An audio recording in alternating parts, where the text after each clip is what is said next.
introduce to you our guests. Over to you, Dr. Tedros. Thank you. Thank you so much, Fadila. Shukran. And Happy New Year. Happy birthday to you.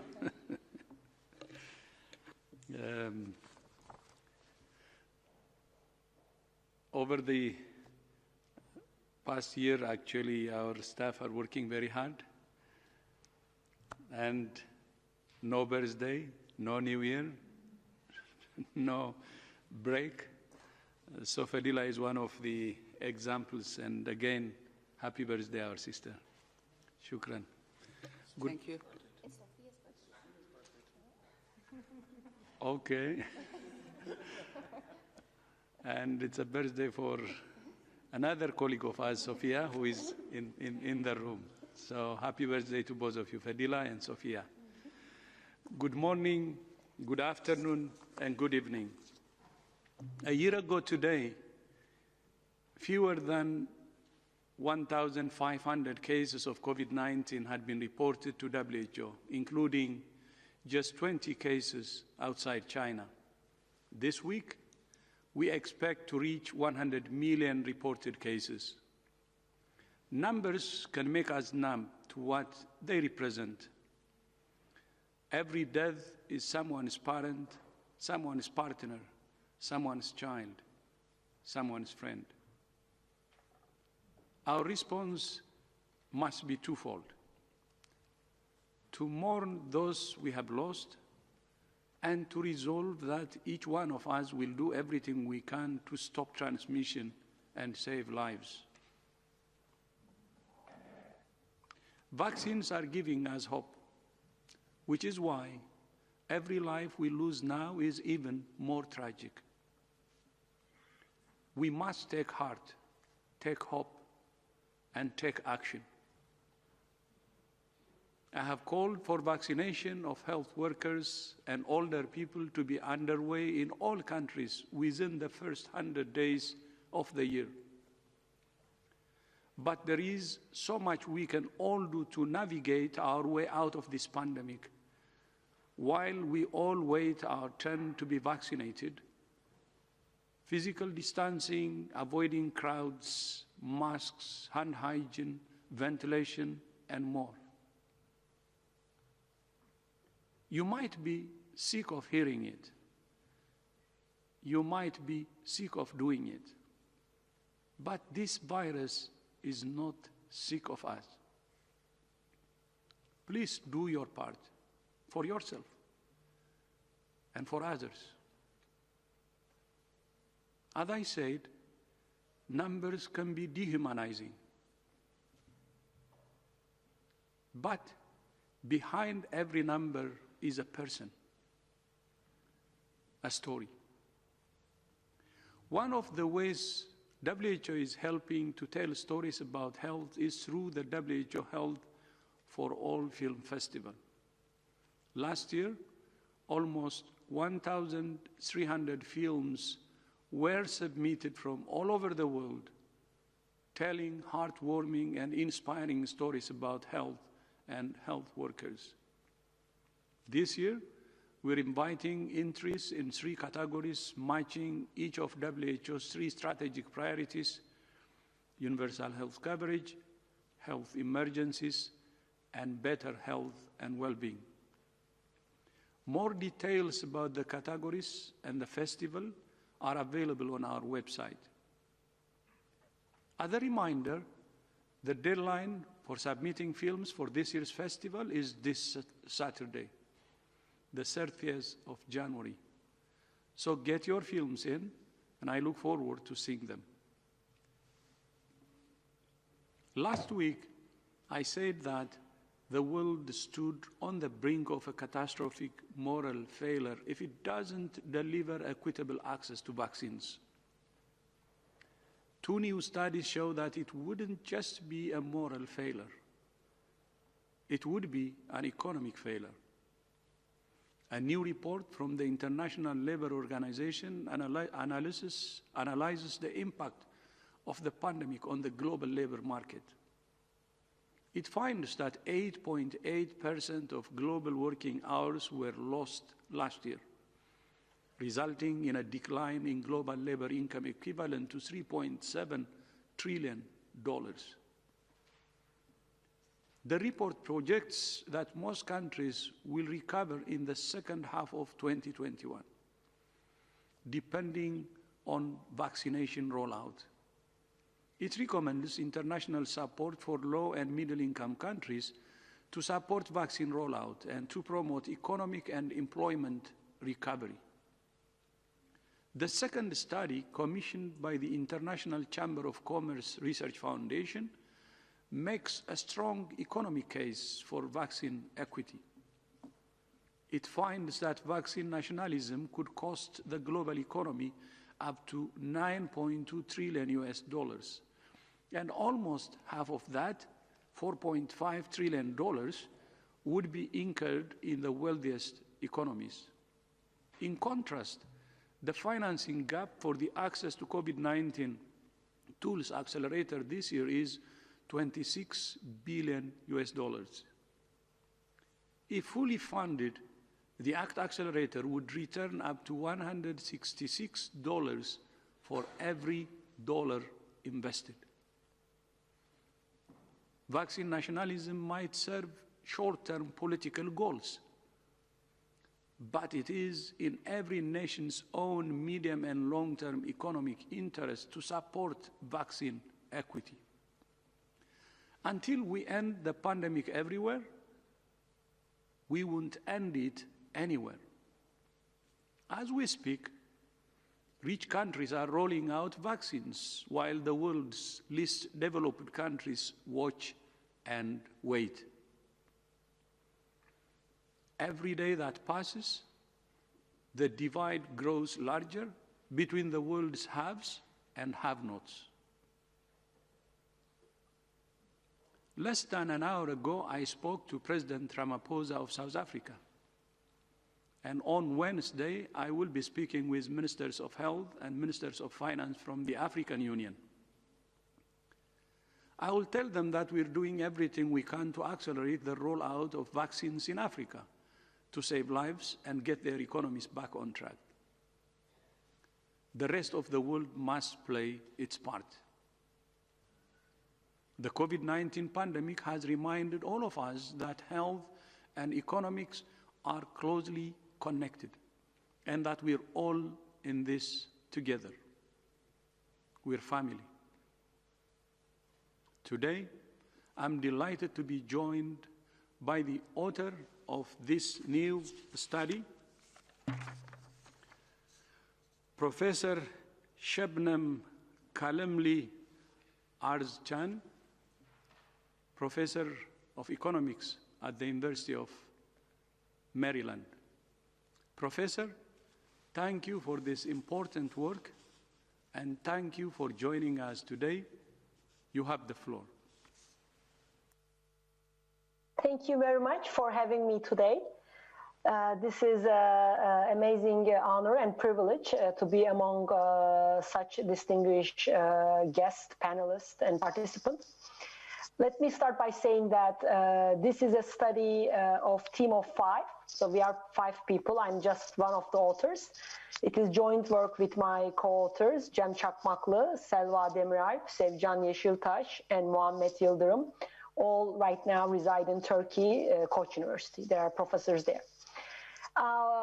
And what we did in this paper actually goes back to our conversations in April 2020, when we really want to understand a shock of this magnitude, how will that affect emerging markets and developing economies, since we are all Turkish origin. And that's how we started working on this thing, because we realized for an open economy, for a small open economy, there will be several dimensions of this shock economically, coming from external demand, coming from the imported intermediate inputs, capital flows, exchange rates. So that's how we started working on it. And then later on, we did 2 papers. The latter one is the one we are talking today, thanks to the support by ICC.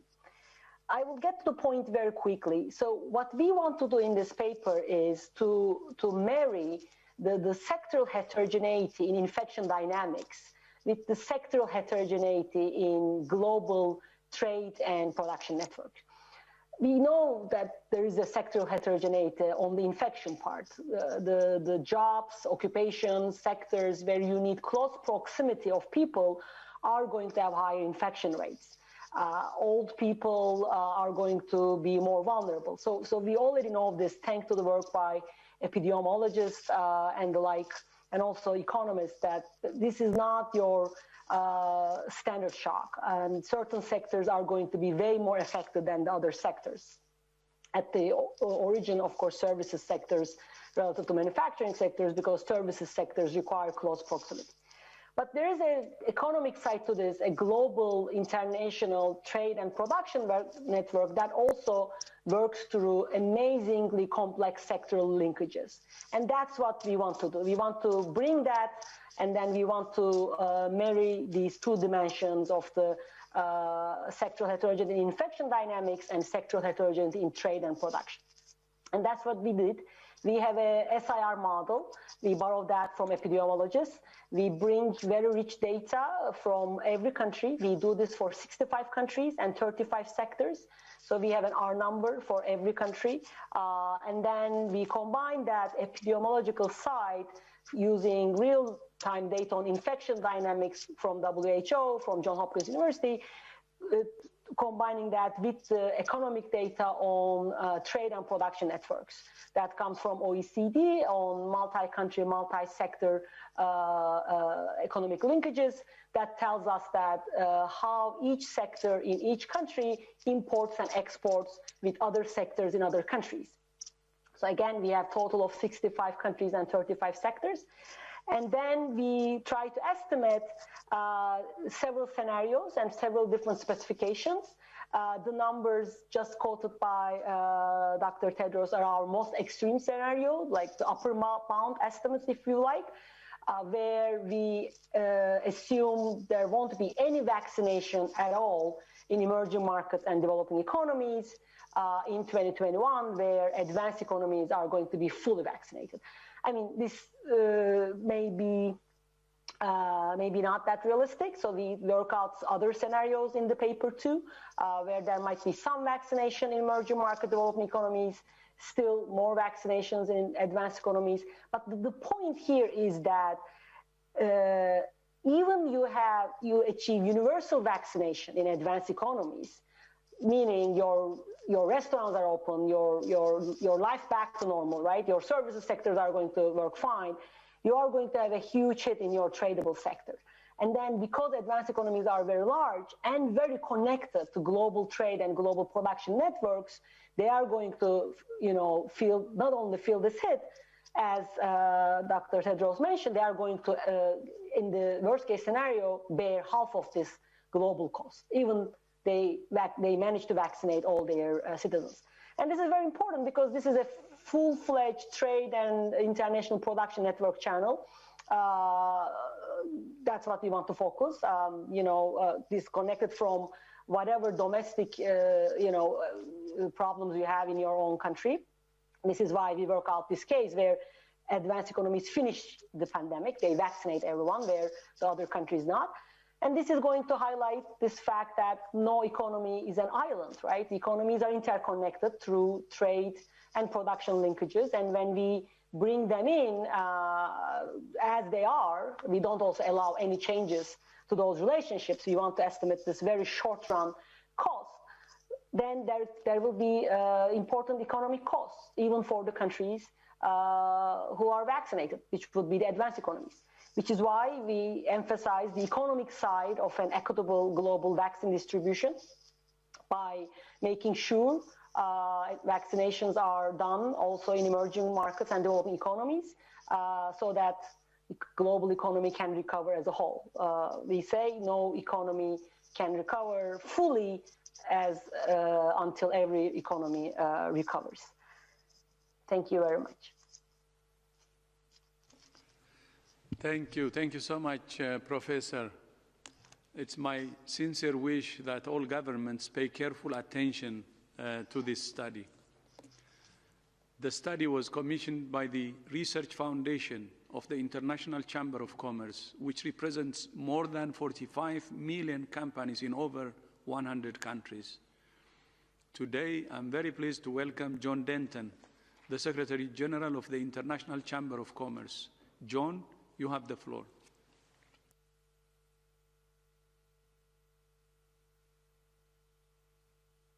Dr. Tedros, thank you very much. Great to be with you all. It's an honour to participate in this discussion, and it's great to be on the panel, particularly with you, Tedros, but also with one of the analysts who worked so hard on this report. Look, the reason that the ICC is involved is generally driven by our purpose, which is to enable business worldwide to secure peace, prosperity, and opportunity for all.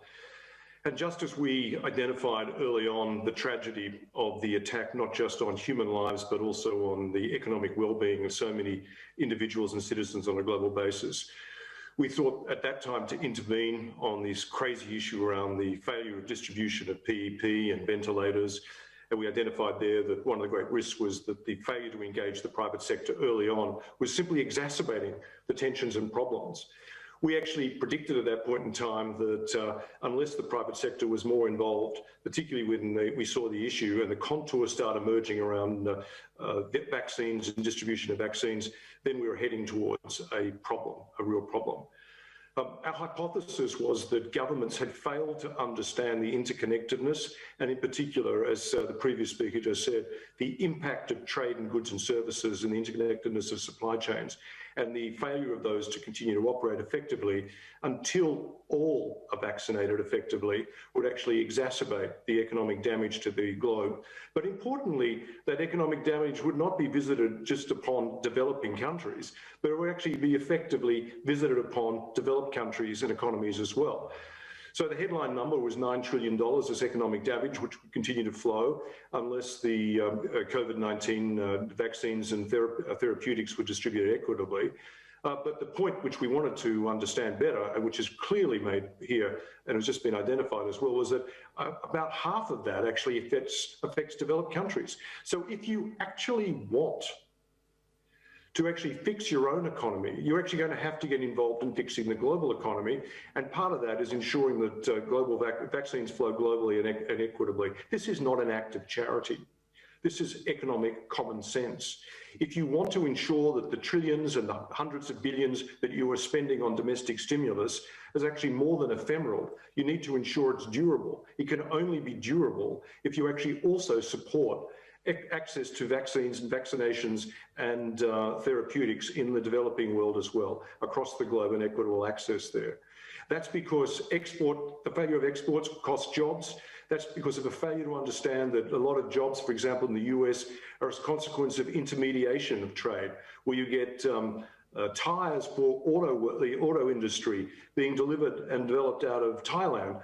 And of course, if Thailand can't deliver and develop those tyres into the US market, which causes a slowdown and impairs the auto industry, then there's actually economic loss. And why can't they do that? Because they're being affected by COVID-19 and they're being restricted in their capacity to actually get their factories moving, get their workers to work, which is actually undermining their effectiveness because they can't get access to vaccines and therapeutics. It's in your interests. It's in the interests of finance ministers and governments in developed countries to ensure the equitable access, and which is really the full funding of the COVAX Act A facility, which frankly, the shortfall at the moment is 28 billion. When you add up all the stimulus packages, it's less than 1%. It's a rounding error. And this is a very sensible investment. And we already see the contours globally of a K-shaped recovery. And we know that's exacerbating inequality. But do we understand, until we see this report, that we're actually taking those contours and actually making them real and concrete in economies like the US? It's not Wall Street that's going to be affected here. It's Main Street. It's mums and dads. It's actually small, medium enterprises. It's actually workers in service sectors who are actually already hit hard. They're going to be hit even harder again. So frankly, this report is a wake-up call This is not, and we're sick and tired of hearing governments say, as an act of generosity, we're giving to the COVAX facility. Frankly, it's an act of economic rationality to do so. It's incredibly important that we actually understand that there's economic independence and there's mutual interest here in getting this thing right. And there are governments who can do more. We are very happy, and we've praised the US government for stepping up and getting involved again. But more needs to be done if they want to ensure that the stimulus package that's working its way through from the White House at the moment and into the US economy is actually effective and durable. They need to get behind and show leadership with other countries. Japan can frankly do more. Canada can do more. Australia can do more. The constituent members of the European Union must do more as well. Wealthy countries, this is not an act of generosity. If you want to ensure a durable recovery in your economies, you need to step up and actually pay up and help here. Because the developing world stands ready and willing to actually distribute the vaccines and vaccinations and therapeutics. They simply need access to them, and that's where the ACT-A facilitator comes in.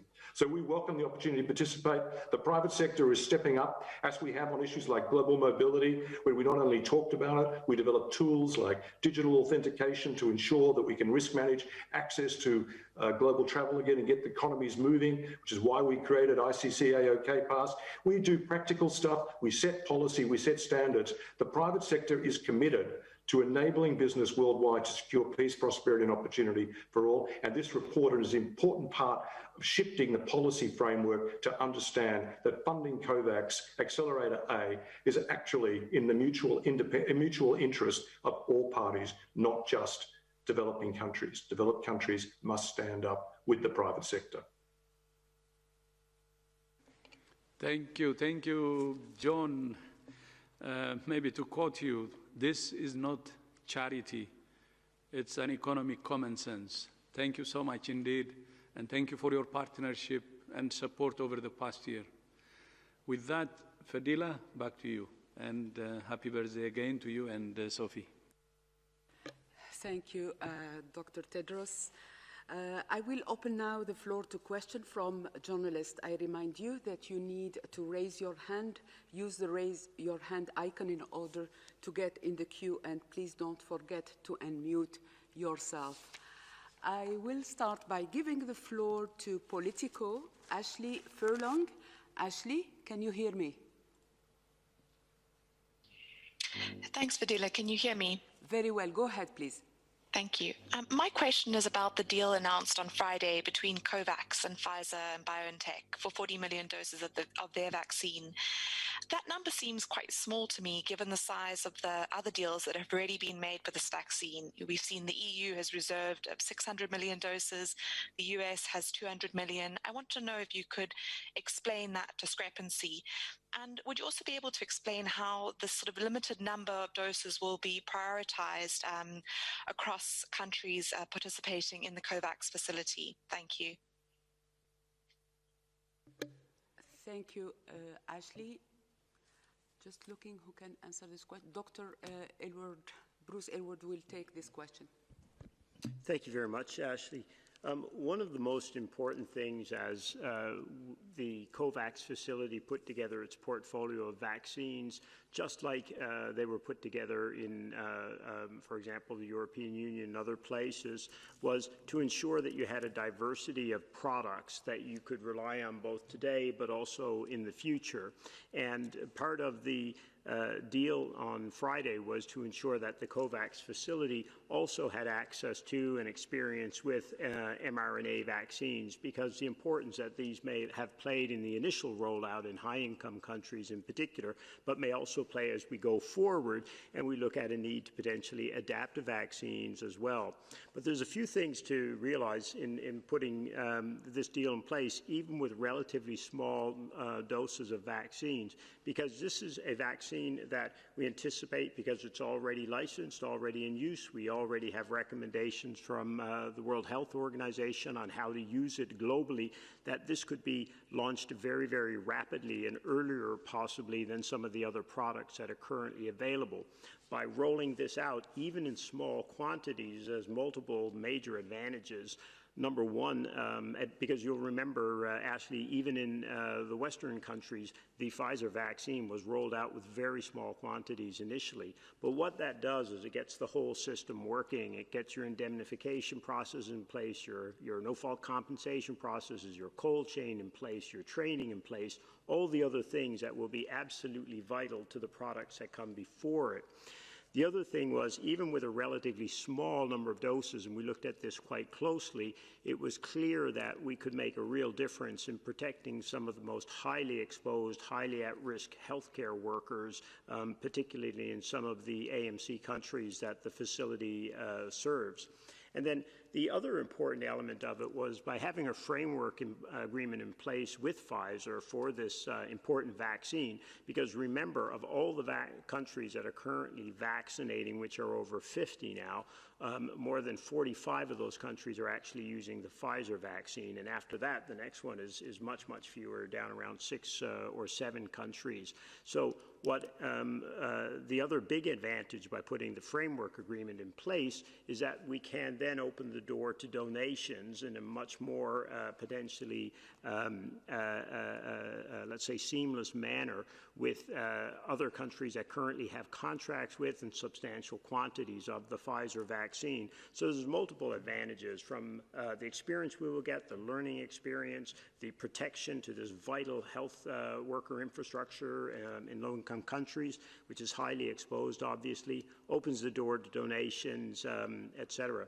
Now, in terms of where it would be used first, back on the 6th of January, the head of the COVAX facility actually wrote out to all the participating countries, all 190 countries, explained that we would have access, we were negotiating to have access to the Pfizer product, and then invited countries that might like to be part of a very early small-scale rollout as part of, like I said, a learning and risk reduction activity. So we've now received applications from a number of countries that are interested to do that. There's a large readiness assessment ongoing to see who has the infrastructure and requirements in place to be able to use that product. And then over the coming week or week plus, there will be a process then to try and look at what is the best order of countries to roll out the product. So that'll take place through the what's called the allocation mechanism of the COVAX facility. So by starting with this product, an awful lot of learnings, and to really make sure the system can move the larger doses of other products that we expect will come in right behind it in February. Thank you. Dr. O'Brien, you have the floor. Yeah, just to add to Bruce's really comprehensive reply to that, I think it's also really important to recognize that the deals that the facility is doing right now are based on the projection of the target for 2021, which was 2 billion doses. And so it is that mix of the portfolio for 2 billion. But that aspiration, which we have achieved for 2 billion, is not the end of the COVAX role and the COVAX facility. I think it's becoming very clear that as many countries are aspiring to do, is that coverage beyond 20%. 20% was always the target for those most essential groups. And the COVAX facility is really the means for global allocation of vaccines beyond 20%. And I think that's really the message that is very clear, that this was the minimum. And so putting in place a contract with Pfizer to get started with doses, especially as the mix of products continues to mature, is a means also to expand that the number of doses and the proportion coverage through donations and by raising additional funds through additional volumes. Thank you. Thank you. I would like now to invite Nina Larsen from IFP to ask the next question. Nina, can you hear me? Yes, thanks, Fidela. Can you hear me? Yes, very well. Go ahead, please. Thank you. Thanks for taking my question. I had a question about the Olympics. The French National Olympic Committee said today that it would be extremely difficult for athletes to participate in the Tokyo Olympics if not vaccinated. So I was wondering if you think athletes should, in any case, be prioritized for vaccines to allow the Olympics to go ahead. Thank you. Thank you. Nina, Dr. Ryan? Thank you for the question. Yeah, we obviously wish that everyone could be vaccinated, but Bruce and the DG before have clearly laid out, and we have over many days and weeks, that we face a crisis now on a global scale that requires frontline health workers, those older people and those most vulnerable in our societies to access vaccine first. That doesn't in any way negate the desire or the will to have the Olympics and to come together and celebrate a wonderful global sporting event where all countries come together to share that. What a wonderful symbol those games are for our shared humanity. However, we have to face the realities of what we face now. There is not enough vaccine right now to even serve those who are most at risk. And it's not about saying it's putting one priority in front of another. We should address all of these issues over time. Right now, we're laser focused on solving our biggest problem, which is vaccinating health workers in all countries and allowing people who are vulnerable to dying from this infection to access vaccine. We will continue to work with the IOC, we will continue to work with the host city, we will continue to work with the Ministry of Health, Labour and Welfare as part of their task force to offer risk management advice right the way through the process. The final decision on the risk management measures for the Olympics and the final decision regarding the Olympics themselves is a decision for the IOC and for the Japanese authorities. Dr. Aylward? Thanks, Fidela. And just to further to Mike's point, this is not an issue about the Olympics. It's about an issue of how we use a scarce resource to try and combat what has been one of the most devastating, obviously, health crises of our time. And it has been disproportionately affecting certain parts of our populations. Our healthcare workers, as Mike said, have been, in some places, devastated by the numbers of them have been infected and severely ill or even died as a result. But most tragically is what we've seen among our older populations and our populations living in longer-term institutions. And I thought one of the more heartwarming things I saw, Mike, was it was an interview or a quote from an athlete who was an Olympic athlete who said there were a lot of people who needed to be vaccinated before I am. And really that's what it all comes down to, making sure that the people who need these products most. And this is, again, coming back to what the Director General said, in every country and every corner and every population of the world. There are older people everywhere. There are healthcare workers everywhere. We need to make sure they're protected everywhere. And right now, we have a real stretch on the available vaccines just to get into those populations and protect them. Thank you. I would like now to invite Drew Hinshaw from the Wall Street Journal to ask the question. Drew, can you hear me?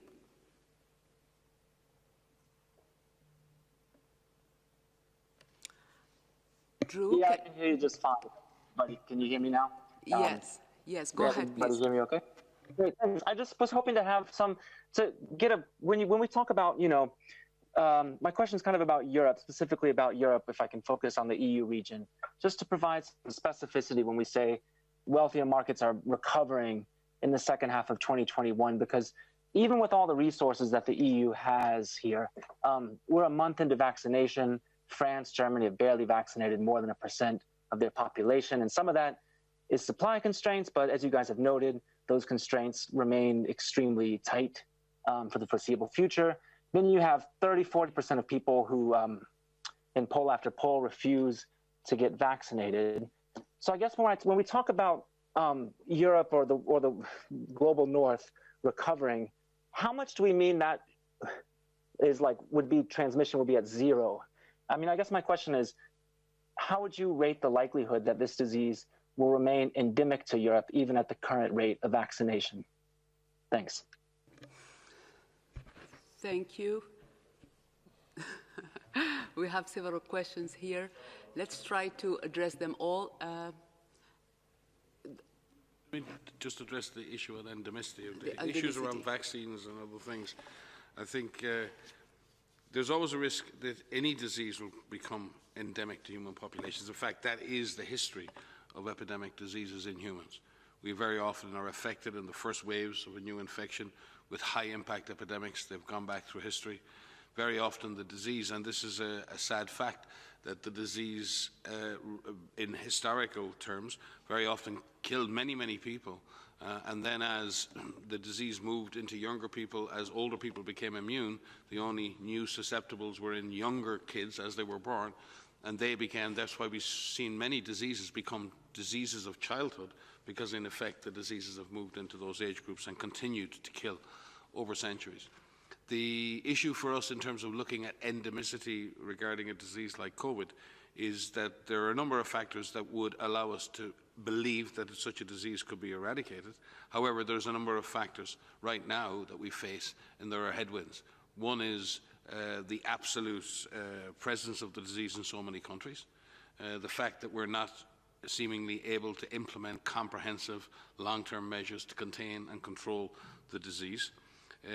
The availability of vaccines right now is not optimal, and in that sense, the current availability and for the foreseeable future, the coverage of vaccines will not reach a point where it will stop transmission, not necessarily. So we're likely to have continued transmission.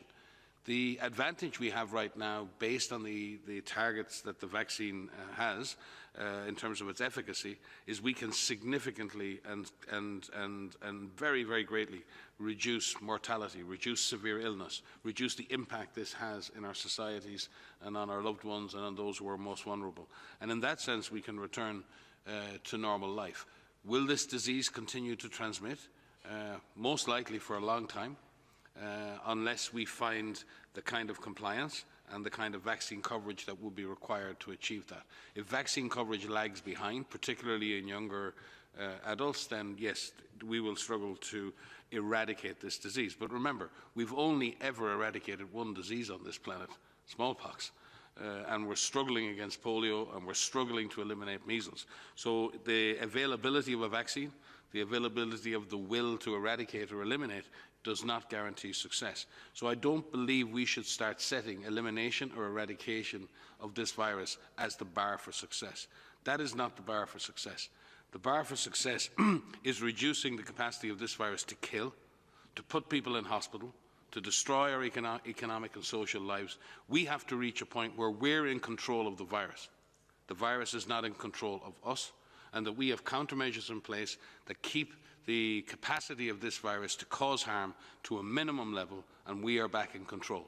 I would look at that as success. If we look to eradication as the measure of success, I think we're going to struggle. Bruce? Thanks, Mike.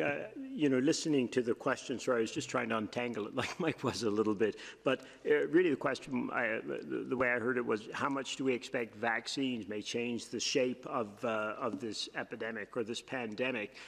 In some ways, we don't know. But what we do know in 2021 is that we should be able to substantially change the human cost of this crisis through the use of vaccines. We know that this virus disproportionately affects certain populations. The older people, as we've talked about, people with comorbidities, people who are highly exposed, like healthcare workers. So the real goal of vaccination this year is to take the heat out of this epidemic or this pandemic, is to, like Mike said, to reduce the human toll in terms of deaths and severe disease. And that comes back to the theme you're hearing again and again and again. We can only do that if there are sufficient, let's say, equitable allocation of these products in a way that those populations at highest risk get reached everywhere.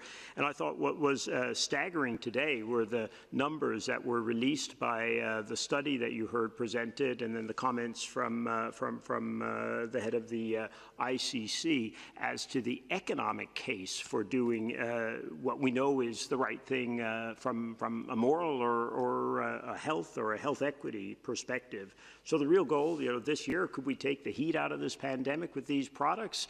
That was always the goal, and very definitely we think by the end of this year we could do that. But it is going to take making some tough choices about how we equitably allocate and use what is right now a scarce product, and will be for some months to come.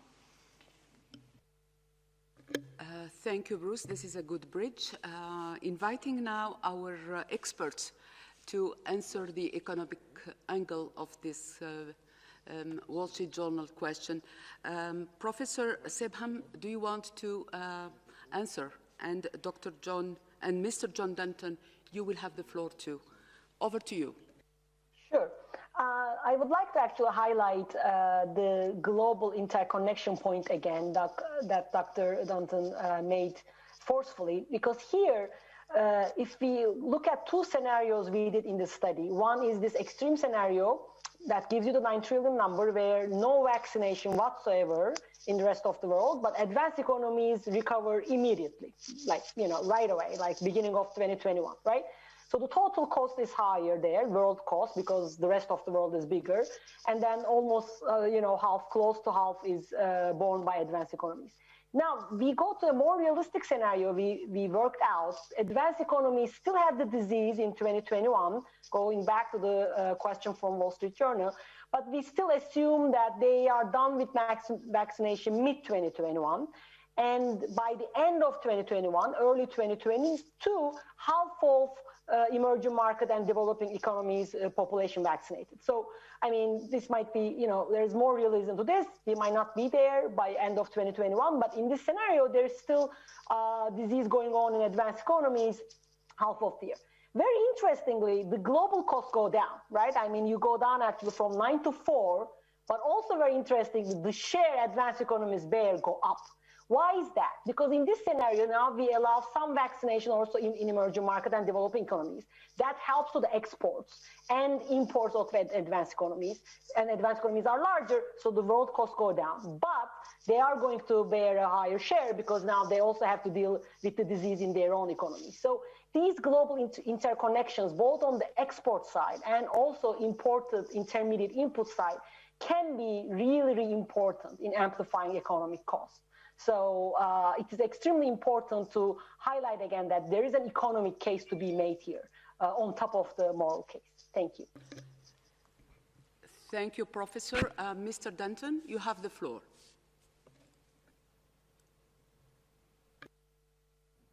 Thanks very much. Just picking up on a couple of things, I'll make 3 quick points.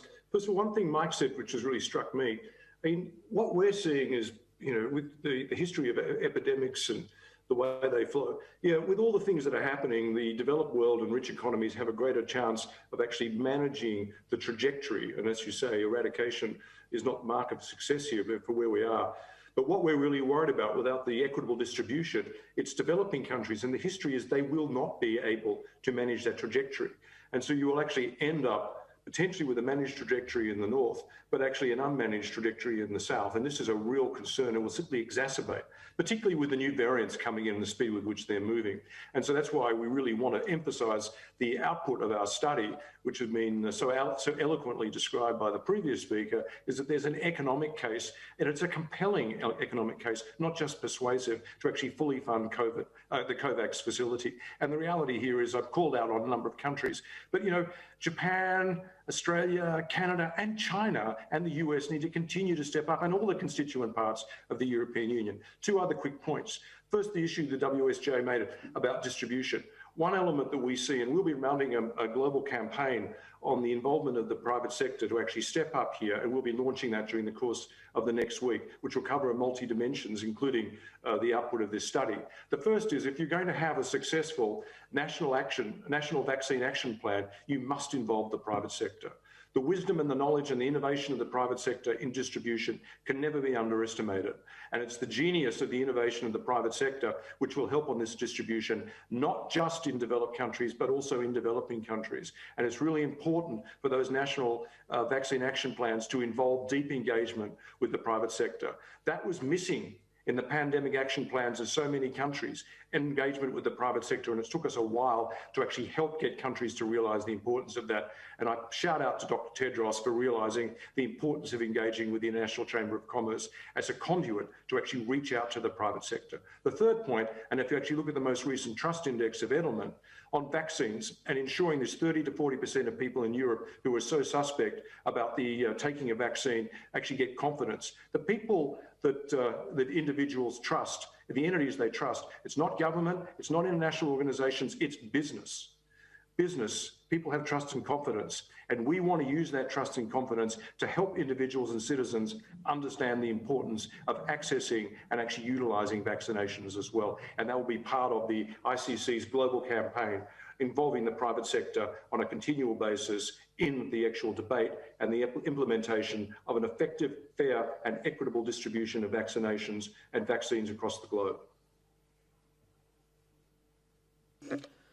Okay, thank you both. I would like now to call on Gabriela Sotomayor from Proceso to ask the next question.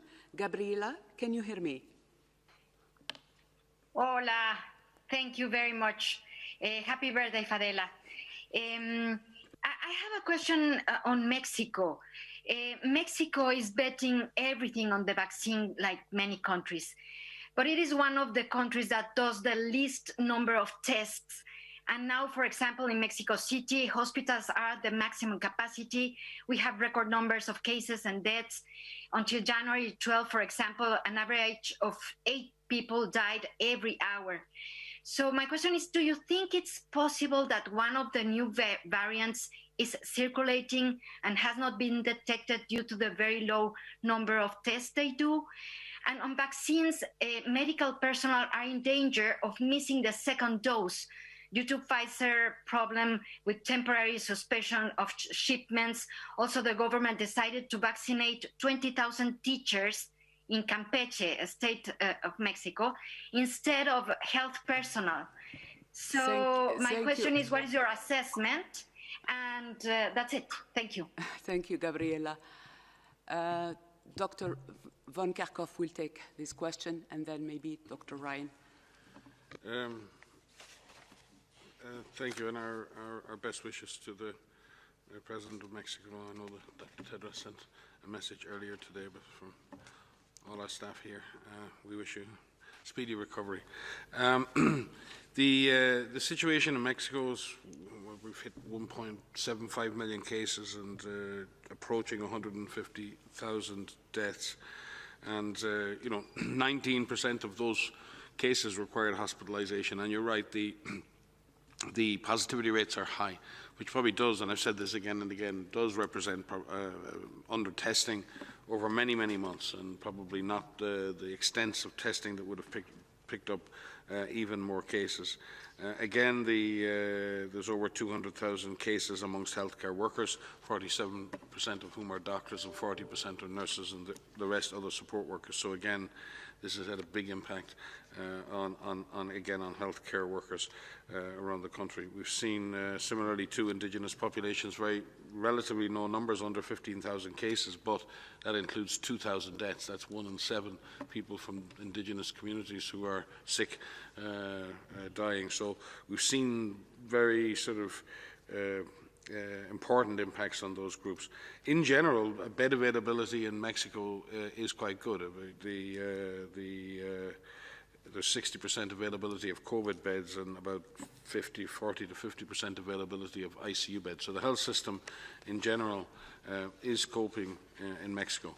With regard to vaccination policies, I think Bruce may speak to this. All countries are struggling with the issue of getting vaccine and then deciding the scheduling and whether they go for giving 1 dose to everybody and then trying to delay the second dose a little.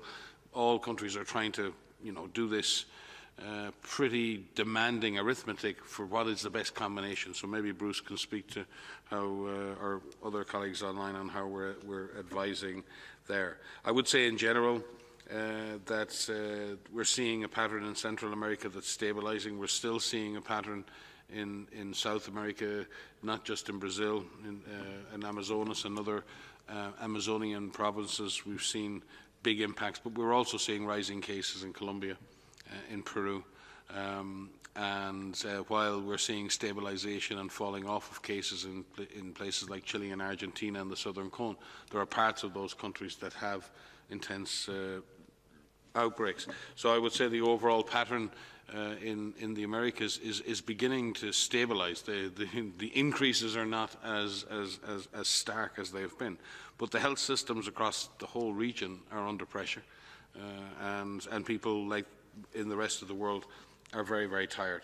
So I'm sure vaccination couldn't come quick enough for people in the Americas. And again, remember, the Americas has been one of the most deeply and persistently affected regions in this whole pandemic. Other regions have had a relative break. There was been summer in Europe and there was a relatively small number of cases. We've seen, for example, in Southeast Asia, Western Pacific, even in Africa, smaller numbers. But the Americas, and particularly Central and South America, has had a punishing pandemic in terms of the persistence and the relentless impact of the disease. And as such, systems are under pressure, and people need help. And we hope the vaccine, as I said in answer to the previous question, vaccination can't come soon enough, both to take pressure off those health systems and to protect those highly vulnerable people. And countries are facing difficult choices. I can't comment on the specifics of where Mexico has prioritized its specific batches of vaccine. I'm sorry, I don't have that level of detail, but we can certainly check that out with our PAHO team, and I will do so. Bruce? Thanks, Mike. And Gabrielle, I thought one of the most important points you highlighted was right at the beginning of the comment when you talked about betting everything on the vaccine, because, of course, if any country bets everything on the vaccine, we're going to lose. That's the bottom line, certainly in 2021. The vaccine is one tool, but we need a full armamentarium if we're going to beat this virus. We need to make sure we've got our first, second, third lines of defense all working. And your vaccine is going to be your first line of defense to help prevent people getting infected. But people are still going to get infected. We know we're at a scarce situation in terms of vaccine supply. You've got a virus that's changing all the time. You've got suboptimal uptake and hesitancy with the vaccine. There are many, many issues that'll affect coverage and the ultimate protection from the vaccines. So that makes essential the second line of defense. You've got to be able to test, find that infection so that you can isolate people who are infected, quarantine those who are in close contact, and then you have to have your third line of defense. You've got to have the ability to treat and give high-quality care with oxygen, dexamethasone, other life-saving therapies that we know can really, really reduce the rate of death to this disease. So now, I mean, the good news in 2021 is we've got vaccines. We've got new rapid diagnostic tests that we know work. We know the combination of corticosteroids and oxygen and other interventions can substantially reduce the probability of dying. So we have an extraordinary armamentarium when you compare us to where we were, certainly when Maria and I were in China last year. But the reality is you need all three of those lines of defense if this is going to be successful. And again, when it comes to the use of the vaccines, these vaccines have gone through clinical trials and they've been tested a certain way. They've been tested as two-dose schedules for the vaccines that you mentioned. They've been tested with certain intervals, and that's how we know they work. That's how they need to be used. So we strongly recommend, and I think this has been a strong international consensus from the advisory boards, the big international advisory boards like SAGE that advise WHO, that we need to respect the interval that has been recommended for the use of these products. Now, that said, there are reasons there's going to be delays. Someone might get their first dose, and there can be many, many reasons that they are not getting the second dose exactly at the right time. And this can be because of many reasons that are out of people's control as well. They're also out of the control of suppliers. We're dealing with a biologic process with new products here. So it is a real challenge to meet what are very, very demanding production schedules. But the important thing then is make sure you do get the second dose, to the point that you were saying, Gabrielle, even if it is delayed. That is the message. But the recommendation is use these vaccines the way they've been approved, the way they've been trialed, because that's what we have data for, and that's how we know they work best at this point. That knowledge is evolving all the time. We'll get more knowledge. And we also respect that certain countries will do things slightly differently, Mike, as you said, to try and address the circumstances in their particular environments. Thank you. Dr. Van Kerkhove. Thanks. Just to add a couple small points, because you mentioned the variants, and I know that there are a lot of people that are concerned about the virus and changes in the virus and what this means, and does this totally change the game? And I just want to reiterate that everything that we are learning about these variants and doesn't change our approach to controlling COVID. You know, there are 4 elements that countries are working towards, and you hear us talk about these all the time: prevention, control, treatment, vaccination. All of these elements that you've heard us talking about, and now we have vaccines and vaccinations. It will take longer than all of us want for vaccinations to have the impact that they will have, but we have other tools.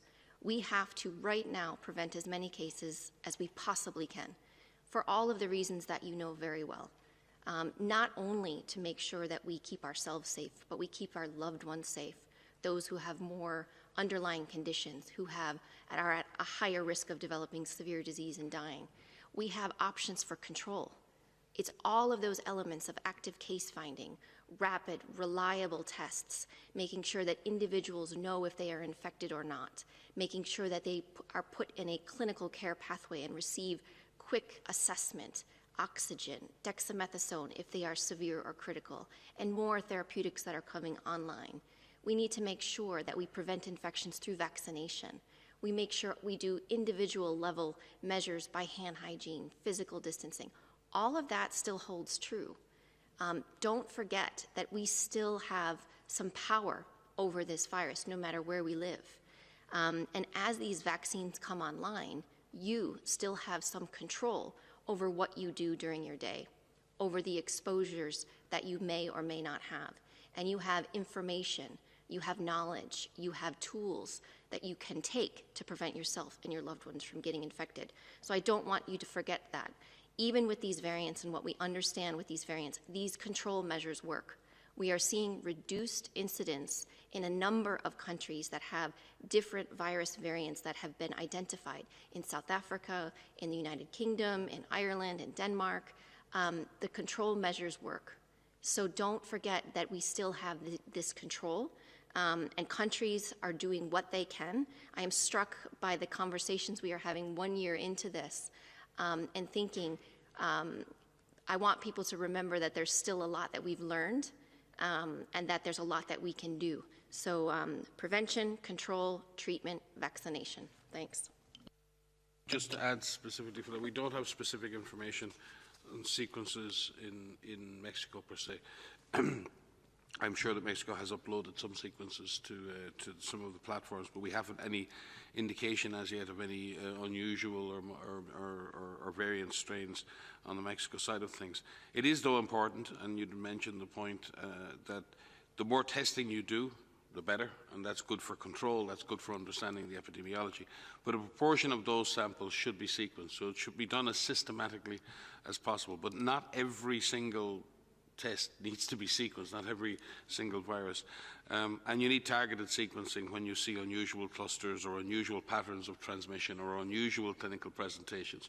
So what we're trying to do with variant surveillance is to ensure that we're just watching out over all of the disease that's happening in the world with COVID, trying to pick out any unusual signal and ensuring that we're specifically targeting not only testing but sequencing in those areas. And Maria and the group here are working on a systematic framework for doing that with countries, and we hope that all countries who wish to enhance their genetic sequencing capacity and contribute that data to the global knowledge will be able to do so.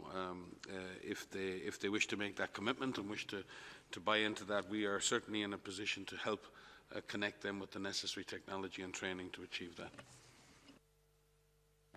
Thank you. Maybe we can take a last question from South Africa. Sophie from SABC. Sophie, can you hear me? Sophie? Can you please unmute yourself, Sophie from SABC?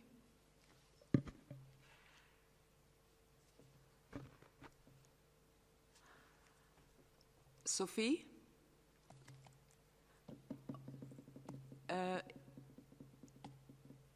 If not, maybe we can close with last question from Kai, from Science. Kai?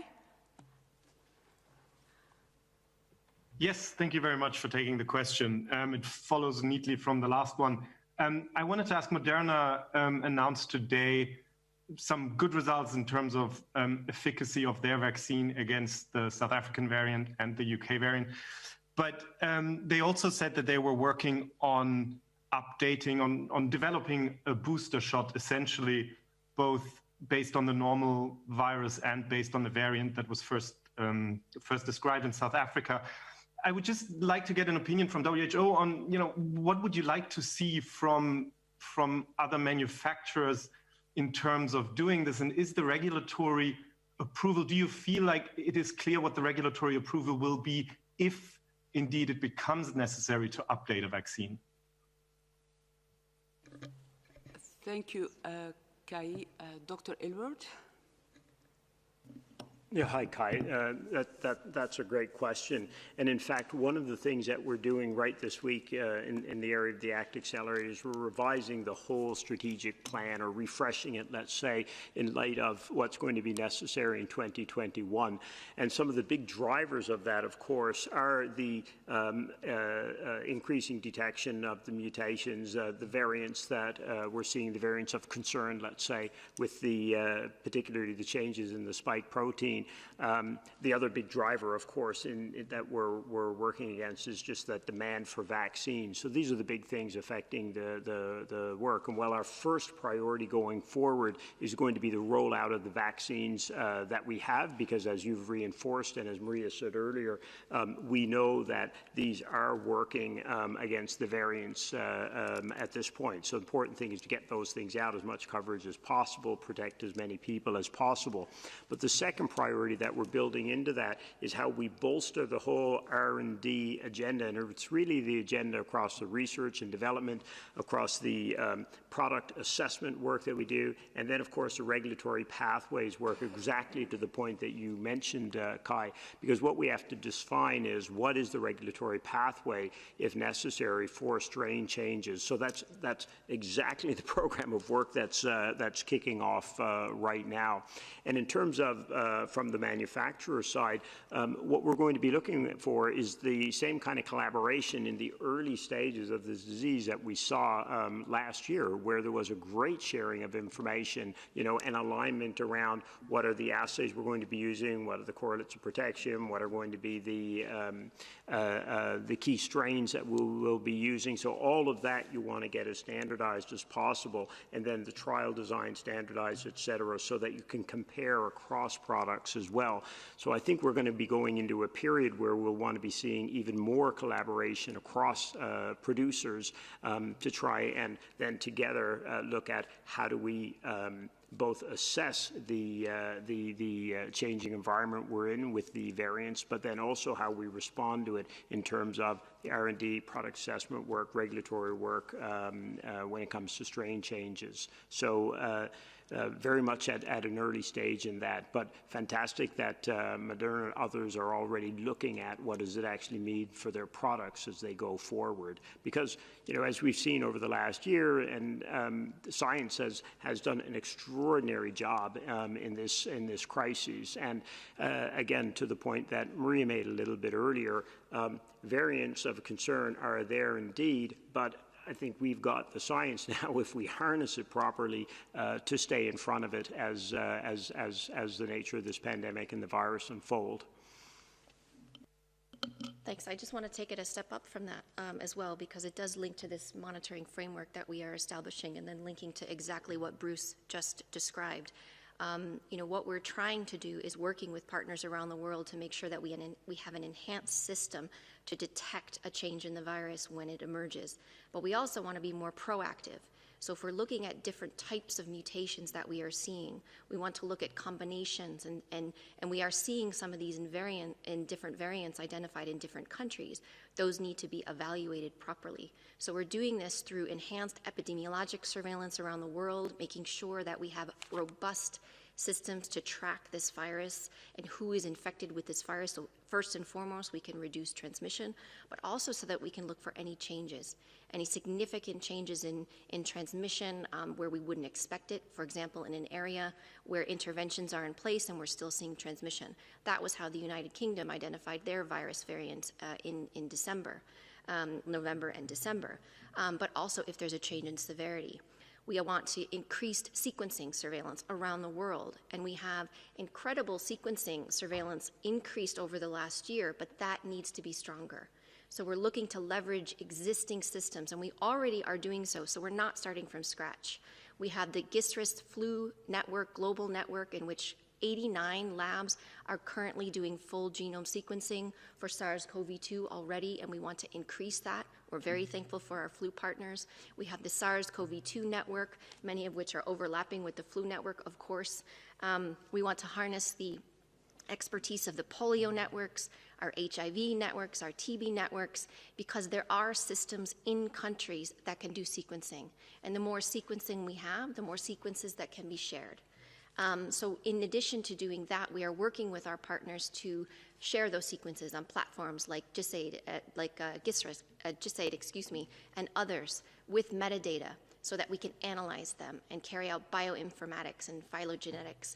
We have our virus evolution working group that is tracking each of these mutations and understanding and designing and collaborating on which lab studies need to be done. And this is just looking at mutations, looking at variants of interest, and then variants of concern. And then, of course, we need to link with the manufacturers, with the animal model working groups, and Bruce outlined what those studies need to look like. This is a process. This is something that needs to be done in a robust, in a transparent, in a coordinated manner. And we need to make sure that partners are being utilized to be able to carry this out. Again, we are leveraging existing systems. We're not starting from scratch. We have the R&D blueprint for epidemics. We held a meeting a few weeks ago to outline all of the studies that need to be done, again, in a coordinated manner. We had a meeting a few days later, again, organized by the R&D blueprint, looking at vaccines. So this is something that will continue. This is something that will be enhanced over time. Viruses do change. But I go back to what I said previously, we still need to focus everything we can on preventing as many infections as we can while monitoring virus circulation globally. Thank you all. I would like now to hand over to Dr. Tedros for final comments. Over to you, Dr. Tedros.